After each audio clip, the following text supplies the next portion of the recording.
নমস্কার বন্ধুরা, আগামীকাল 1 জুলাই 2026 পশ্চিমবঙ্গের লক্ষ লক্ষ মা বোনেদের জন্য কালকের দিনটি অত্যন্ত কিন্তু গুরুত্বপূর্ণ হতে চলেছে। আপনি কি জানেন অন্নপূর্ণা ভাণ্ডারের 3,000 টাকা পাওয়ার অপেক্ষায় শুধু আপনি একলা নন, অনেকেই তার অপেক্ষায় আছে। আপনার ফোনে কি মেসেজ কোনো এসেছে, নাকি আপনার স্ট্যাটাস এখনো পেন্ডিং দেখাচ্ছে? কি করে বুঝবেন না বুঝবেন টাকা আপনার জুলাই মাসে ঢুকবে কি ঢুকবে না? আজকে এই ভিডিওতে তা আপনারা সম্পূর্ণ জানতে পারবেন যে আপনারা তা কি করে দেখবেন আর কি করে জানবেন। তো চলুন ভিডিওটি শুরু করা যাক। বন্ধুরা, আপনারা জানেন যে জুন মাস থেকে অন্নপূর্ণা ভাণ্ডার প্রকল্পের পথ চলা শুরু হয়ে গেছে প্রায় বলতে গেলে।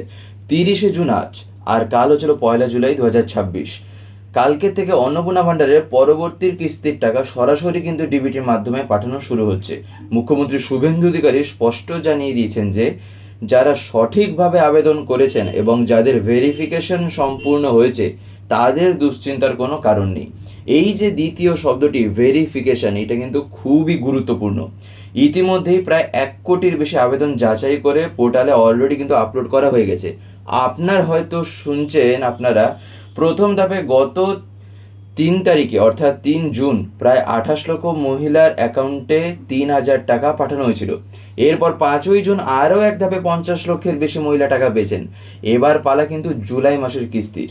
এখানে একটা খুবই ইন্টারেস্টিং পয়েন্ট বলেই আমি আসছি, হলো আপনার স্ট্যাটাসটা কি আপনি দেখবেন কি করে আর জানবেন কি করে যে আপনি পাবেন কিনা।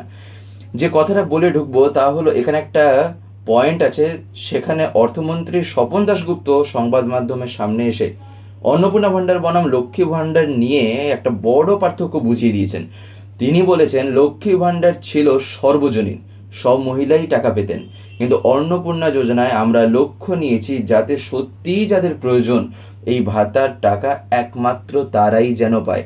শুধু তাই নয়, মুখ্যমন্ত্রী শুভেন্দু অধিকারী জানিয়েছেন যে আগের সরকারের আমলে অনেক জায়গায় দেখা গিয়েছে পুরুষরা লক্ষ্মীর ভাণ্ডারের টাকা পেতেন। তাই এবার অন্নপূর্ণা ভাণ্ডারে কড়া স্ক্রুটিনি বা যাচাই করা হচ্ছে যাতে শুধুমাত্র যোগ্য মহিলারাই এই টাকা পান। তাই রাজ্য বাজেটে এই প্রকল্পের জন্য সরকার কিন্তু 36,000 কোটি টাকা বরাদ্দ করেছে, যা একটি ঐতিহাসিক পদক্ষেপ। এবারে আমি আসি, আপনারা কি করে চেক করবেন আপনাদের স্ট্যাটাস। সবথেকে জরুরি প্রশ্নে যেটা, তা হচ্ছে আপনি কাল টাকা পাবেন তো? এটা জানার জন্য আপনাকে এখনই কিন্তু একটা ওয়েবসাইটে যেতে হবে। ওয়েবসাইটটা আপনারা স্ক্রিনে অলরেডি আশা করি আপনারা দেখতে পাচ্ছেন। এই ওয়েবসাইটে যখন আপনারা যাবেন, সেখানে পোর্টালে গিয়ে আপনারা নিজেদের স্ট্যাটাস কিন্তু চেক করে নিতে পারবেন। সেখানে আপনারা দেখবেন যদি কোনো অপশান থাকে আধার নাম্বার বা অ্যাপ্লিকেশন আইডি দিয়ে লগ ইন করতে, আপনারা চাইলে সেখানে লগ ইন করে তারপরে হয়তো একটা ওটিপি জেনারেট হবে, সেটার দ্বারা আপনাকে লগ ইন করতে হবে, কিংবা আপনারা ডিরেক্টলি ফোন নাম্বার দিয়েও আর ডিস্ট্রিক্টটাও দিতে হবে, সেখান থেকেও গিয়ে আপনারা কিন্তু চেক করতে পারেন। সেটাও কিন্তু একটা চেক করার সম্ভাবনা আছে। এবারে যদি সেখান থেকে আপনি ঢুকতে পারেন, তাহলে দেখবেন অ্যাপ্রুভ বা পেমেন্ট প্রসেসড যদি লেখা আছে, তবে নিশ্চিন্তে থাকুন, কাল 1 জুলাই আপনার অ্যাকাউন্টে টাকা ঢুকছেই প্রায় বলতে গেলে। আর যদি কাল না হয়, যদি এদিক ওদিকও 1-2 দিন হয়, তাহলেও কিন্তু চিন্তা নেই, যদি এই লেখাটি এসছে। কিন্তু যদি পেন্ডিং ভেরিফিকেশন দেখেন, তার মানে আপনার নথিপত্র এখনও কিন্তু যাচাই করা হচ্ছে। সেক্ষেত্রে কাল টাকা না পেলেও ভেরিফিকেশন কিন্তু শেষ হলে আপনি বকেয়া টাকা পেয়ে যাবেন। কিন্তু যদি রিজেক্টেড লেখা থাকে, তবে বুঝবেন আপনার আবেদনে কোনো বড় একটা ভুল ছিল, অথবা আপনি এই প্রকল্পের যোগ্য নন, তা কিন্তু তারা ভেরিফিকেশনের মাধ্যমে ঠিক যাচাই করে নিয়েছেন। অনেকেই আরেকটা প্রশ্ন করেন, তা হচ্ছিল দাদা আমার ফর্ম রিজেক্ট হলো কেন?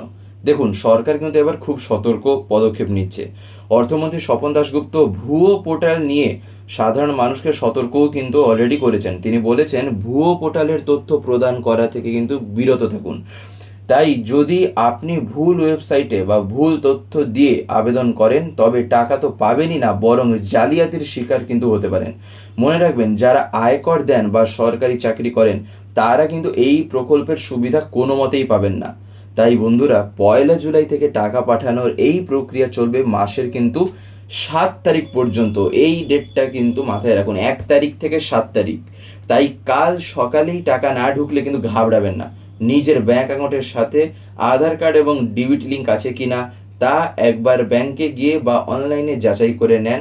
আপনি যদি না পারেন কাউকে দিয়ে যাচাই করে নেন, তার ভিতর দিয়ে আপনি একটা বুঝতেও পারবেন যে আসার সম্ভাবনাও আদৌ আছে কিনা।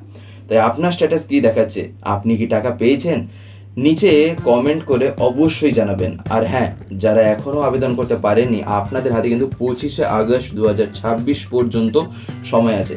তাই তাড়াহুড়ো না করে সঠিক তথ্য ফর্ম ফিল আপ করুন। আজকের মতো এইটুকুই। ভিডিওটি শেয়ার করুন, লাইক করুন যদি ভালো লেগে থাকে।